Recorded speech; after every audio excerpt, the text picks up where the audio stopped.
Hello everyone, welcome back to my YouTube channel Unfog with Dr. Atahar Parveen. Friends, in every competitive exam, including our teacher recruitment exams, we can expect minimum 2 to 3 questions from one particular chapter, and that chapter is number system. So aspirants keep requesting us to take more classes on number system.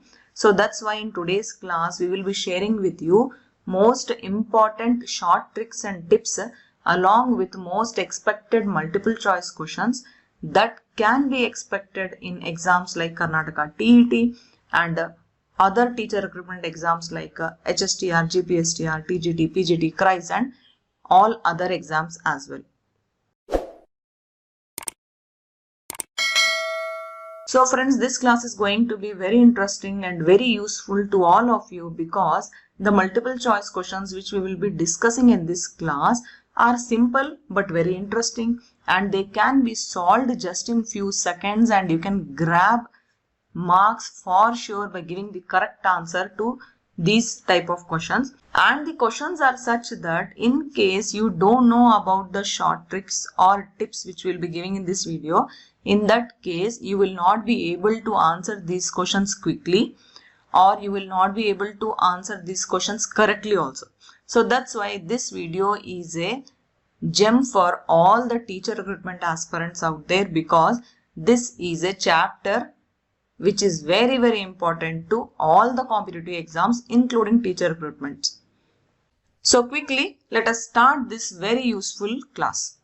Before going to multiple choice questions, I want to give you some very important facts related to number system. And the first fact is that all natural numbers are whole numbers. What are natural numbers? Numbers starting from 1, 1, 2, 3 and so on. All these come under natural numbers. But if you write 0 along with that, then that group becomes whole numbers. The difference between natural numbers and whole numbers is that 0 is included in whole numbers and 0 is not there in natural numbers. Okay. Then the second fact, all whole numbers are not natural numbers because of the 0. Because 0 is a whole number but it is not a natural number. And the smallest prime number is 2. Not only that, 2 is also the only even prime number. You will not find any other even prime number in our entire list of numbers except 2. So 2 is the smallest prime number and it is also the only even prime number. What about the first odd prime number? It is 3, right? Why do we say that only 2 is the even prime number in all the numbers? Because all other even numbers like 4, 6, 8, 10, 12, all those are divisible by 2. So that's why all those numbers come under composite numbers. You should be understanding the difference now. Because basically, what is a prime number? The number which cannot be divided by any other number is a prime number. And the number which can be divisible by any other number is a composite number. Okay. Now let's talk about some important rules of even and odd numbers. See, when we talk about addition and subtraction, if you add two even numbers, then your answer will be an even number, right? I'm giving you examples also. If you want, you can note them and try by yourself also. 14 plus 28 is going to be 42. 14 and 28 are even numbers and the answer 42 is also a even number. Like that only, if you add two odd numbers, your answer is going to be even number. Yes, very interesting, right? You can do it by yourself and see. Then when you add a even number and a odd number, your answer is going to be a odd number. Very simple, right? See, if I take very small numbers, 2 is a even number, right? If you add 1, which is a odd number, what should your answer be? It should be a odd number. Obviously, you will get 3, right? Which is a odd number. If you subtract 2 even numbers, obviously your answer is going to be a even number. If you subtract 2 odd numbers, also answer is going to be a even number. Don't get confused. It is very simple logic, right? Do it by yourself. Okay. These are the facts actually. If you subtract even number and a odd number, your answer is going to be a odd number. If you subtract odd number and even number, then also your answer is going to be a odd number. So basically, if you have same things like two evens are there, 2 odds are there, 2 evens are there, 2 odds are there. Then your answer is going to be even. Okay, this is very, very important. Okay, same even, even, even, odd, odd, even. Same thing should be there. Even, even, even, odd, odd, even. Rest other cases. What are the rest other cases? When there are two different things. Even, odd, odd will be there. Even, odd, odd will be there. Odd, even, odd will be there. Clear, right? So if there are even and even numbers, either you add or subtract, your answer is going to be even. If there are odd and odd numbers, either you add or subtract, your answer is going to be even. Rest other case, your answer is going to be odd. Right? These are very simple logics which you must have not thought of before. So this is very simple, right? Like that only, if we talk about numbers, when you do multiplication, what is going to happen? When you multiply two even numbers, obviously your answer should be even. And if you multiply two odd numbers, your answer should be odd only. This is not like the case in the addition. If you multiply even and odd, then your answer will be even only. Okay? Why? Because you are multiplying here. Right? When you multiply even and even, your answer should be even only. But when you multiply odd and odd, even cannot come into picture, right? That's why in multiplication, answer will be odd. While even and odd, if you multiply, your answer will be even, where even will be dominating. This way you can remember the correct fact. Okay.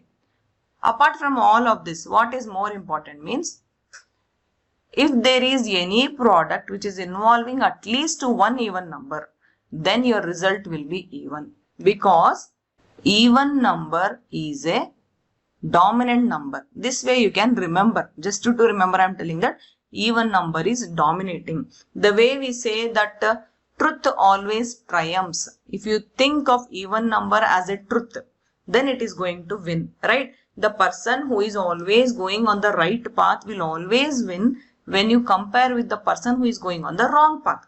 For instance, if you think that even is a good person and odd is a bad person, then the good person should always win.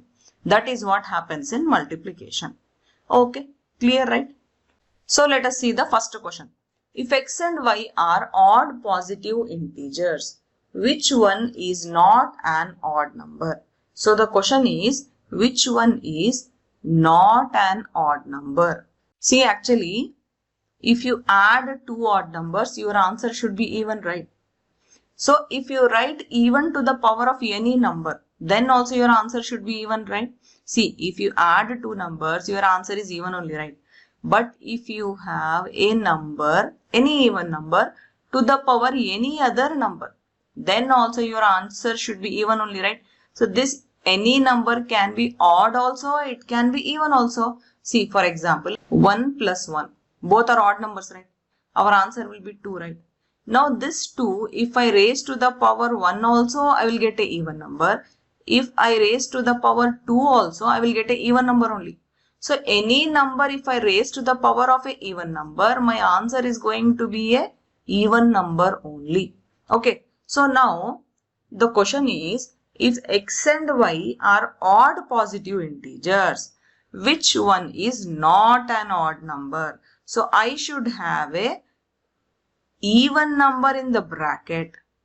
Then my answer will be even if any number is raised to the power of that number, right? And that is there in only option C. Because here x and y are both odd numbers. Now if these two numbers are odd and if I add it, I will get a even number.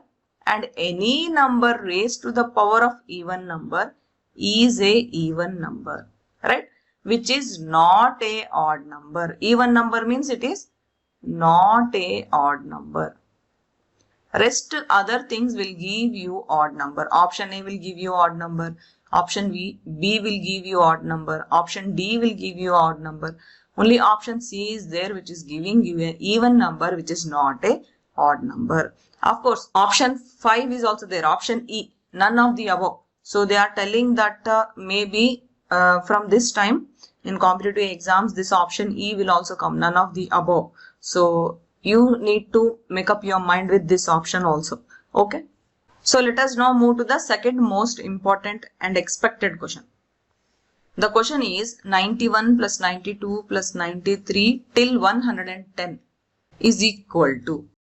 This actually looks like a arithmetic progression, AP, right? What is the full form of AP?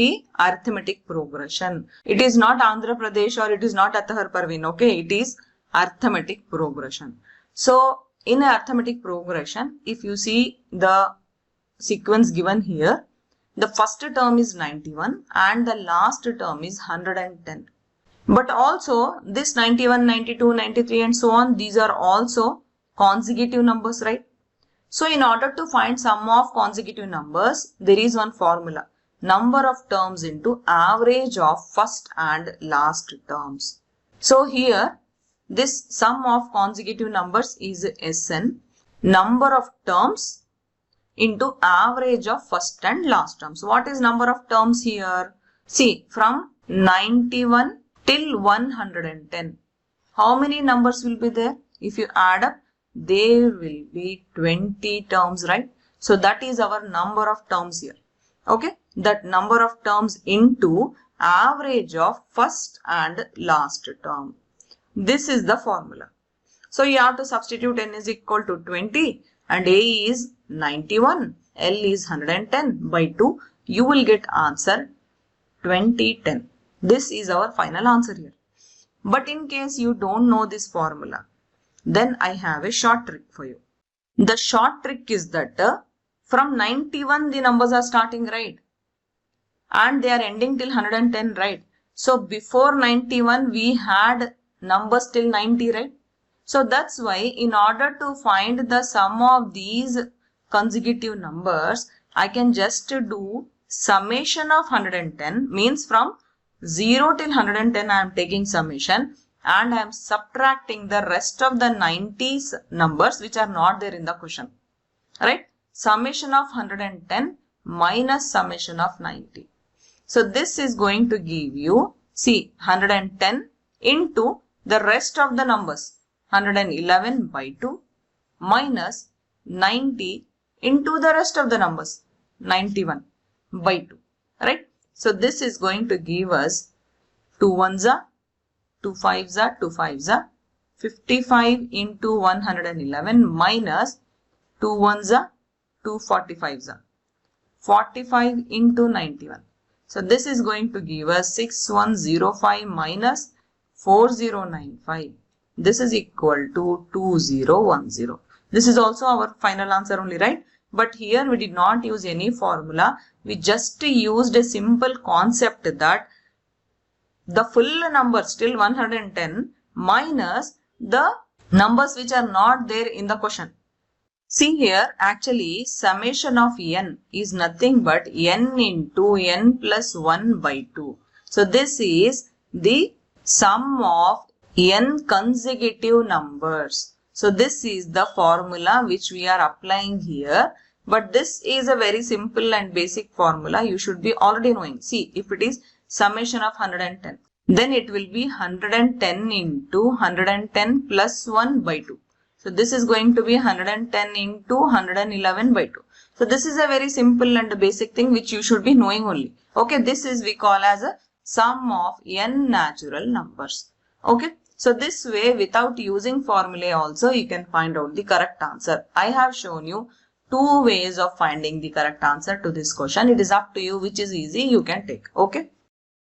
Which smallest number must be added to 100 so that the resulting number is completely divisible by 6? It should be completely divisible by 6. Okay, there can be many other ways to answer this question, but I am giving you the most shortest and easiest possible way. Okay, so you take 100, you divide it by 6 first.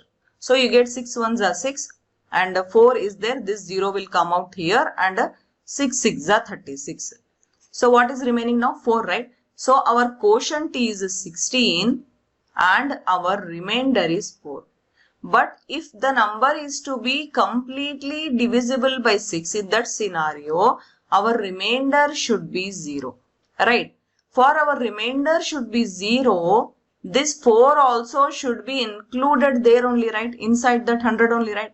So for that, what you have to do? See, simple thing.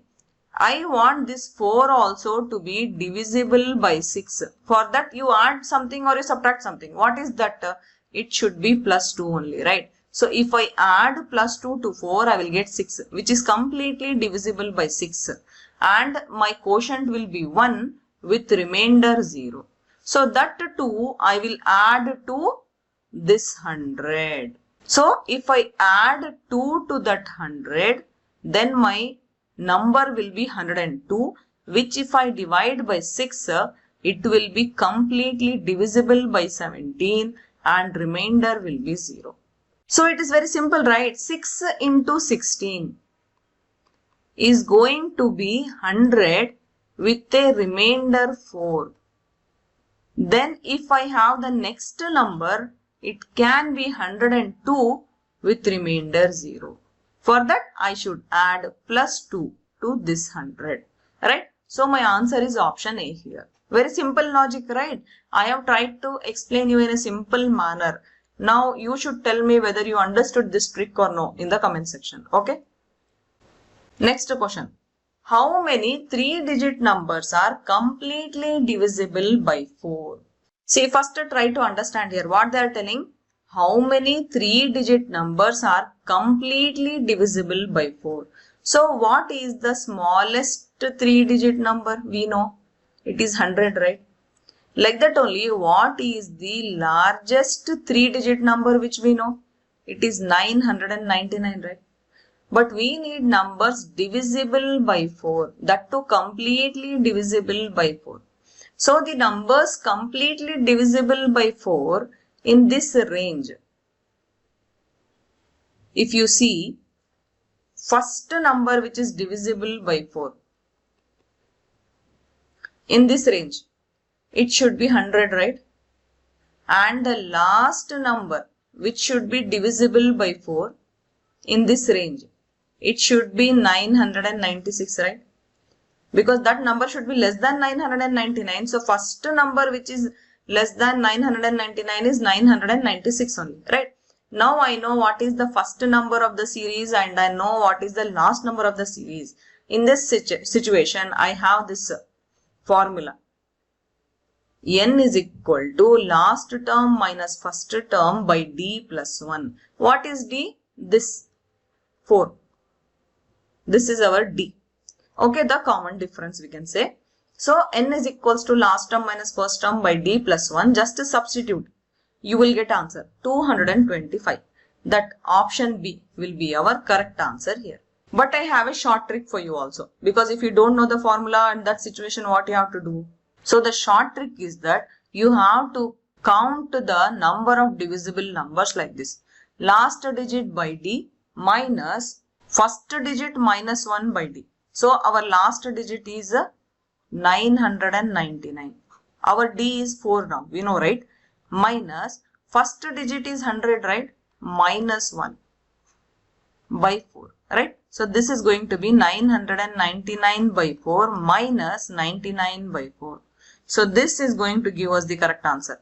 249 minus 24. It will be 225 again. So you have two methods to solve this question again, right? So it is up to you which you feel is easy. See, now because I am explaining, I am taking little time to explain. If you practice this again and again, you will be used to these type of methods of solving the problems. Okay. Next question. What is the largest 2-digit number which when divided by 6 and 5 leaves remainder 1 in each case? So here they have given you 4 options. You have to find out the largest 2-digit number when it is divided by 6 and 5. Every time the remainder is 1 only. So here if a number leaves remainder R with divisors A and B, then your N is going to be the LCM of AB into K plus R. Please don't get scared by seeing this formula. It is just written for your reference. I will explain it to you now. Okay. See, actually, there are two numbers which is given in the question, right? What are those two numbers? 6 and 5, right? Take the LCM of these two numbers. if you take the LCM, your LCM is going to be 30, right? You should multiply it with some number that we call it as k, and if you add 1, it should give you the largest 2-digit number, which when divided by 6 and 5 will leave remainder 1, right? Now, see for option A, you have a 61, right? So, if you multiply 30 with 2 and if you add this one, you will get a 61. See for option B, is it possible 30 into you multiply something and you add 1, will you get 93? No, you can't get 93. See for option C, 30 into, yes, if you multiply with 3 and if you add 1, you will get 91, right? And for option D, it is not possible again. Now we have two numbers, 61 and 91, which are the 2-digit numbers, which when divided by 6 and 5 are leaving remainder 1. But in the question, they have asked largest 2-digit number. So that's why option C is the correct answer, because 91 is the largest here.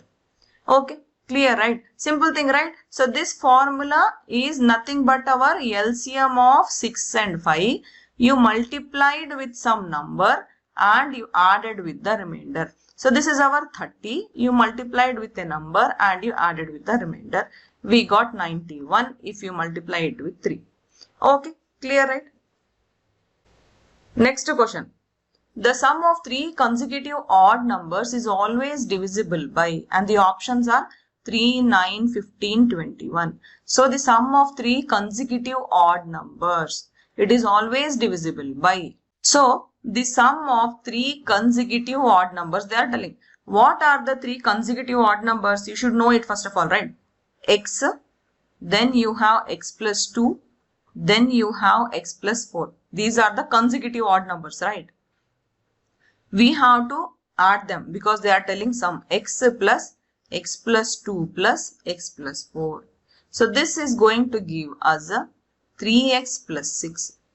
We have to find out that the numbers, if the sum of these 3 consecutive odd numbers, always it is divisible by one number, which is that number in the options. So this way I can write 3 into x plus 2, right? Because 3 is the common number which came out here. Inside any number can be there here, right? So that's why our answer is 3. Next, this is also most important question. What minimum value should be assigned to star so that 2361 star 48 is exactly divisible by 9? So here you should understand that there is divisibility rule for every number, right? Like that only for 9, it is that sum of the digits must be divisible by 9. So given numbers, you have to take individual numbers and add them up. If you add up, you will get 24 plus that unknown star. Okay, now you have to check the divisibility criteria. If that star is 3, see what numbers I will take and check means I will take the options. I will take the options and check. That's all, right? So if that star is 3, then 24 plus 3 is going to be 27, which will be divisible by 9. If it is 2, no, it is not divisible by 9. If it is 9, then also not. If it is 4, then also not, right? So if it is 3 only, it is divisible by 9. So option B will be the correct answer here. So basically 2361 star 48 will be divisible by 9 if the sum of the digits of the given number is divisible by 9. Okay, so 24 plus star is divisible by 9, and that is possible only if that star is 3. Another question. What is the sum of the squares of the digits from 1 to 9? They are directly telling 1 to 9, right? So 1 square plus 2 square, because they are telling squares, sum of the squares of the digits, right? So just 1 square plus 2 square plus 3 square till 9 square. We have this formula for sum of squares. That is this formula, n into n plus 1 into 2n plus 1 by 6. Just substitute and get the answer. Okay, so here correct answer will be 285. Actually this type there are many formulas. I am going to give you the list here. If the sum of first n natural numbers, you have to find n into n plus 1 by 2. I told you about that summation n in one of the problem, right? Summation 110 we took there, right? So this is the formula. Sum of n odd numbers, n square. Sum of squares of first n natural numbers, this is the formula. Sum of the squares of first n odd numbers, this is the formula. Sum of the squares of first n even numbers, this is the formula. Sum of cubes of first n natural numbers. Sum of cubes of first n odd natural numbers. Sum of cubes of first n even natural numbers. Okay. Take the screenshot or write it down by yourself by pausing the video. One question compulsorily you will get from any of this formula. Okay, the starting formulas are only important formulas. Rest formulas are for next level questions, but you never know, they can ask even next level question in the exams this time. Okay.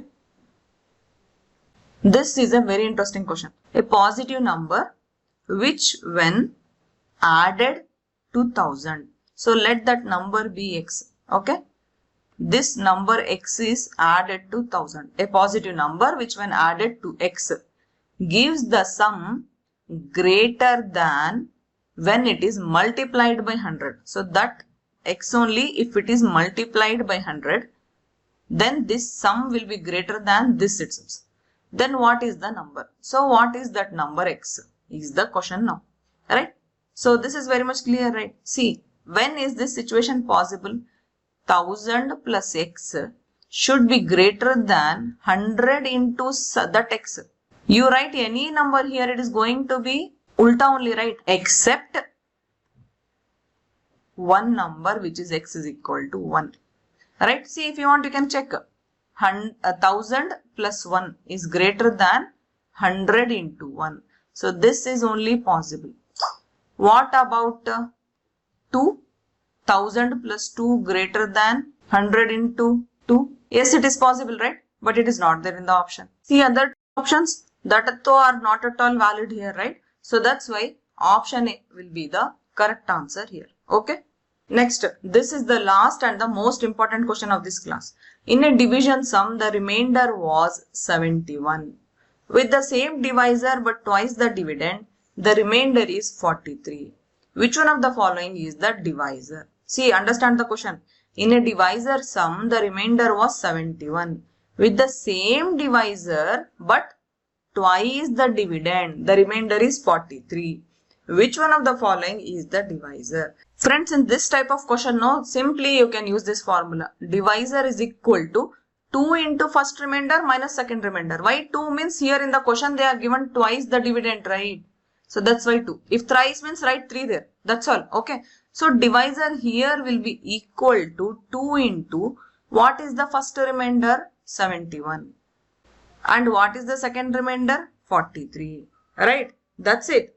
2 into 71 minus 43. So that is going to be 142 minus 43. So our answer will be 99. Option C will be the correct answer here. Okay friends, on the same lines, I have this question for you.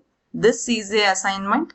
I want you to answer the question given here in the comment section. So I really hope that this class helped you with all types of questions, variety of questions with short tricks also. So if you want more classes like this, please write down in the comment section and share this video among other teacher recruitment exam aspirants. Okay, thank you. All the best. Bye.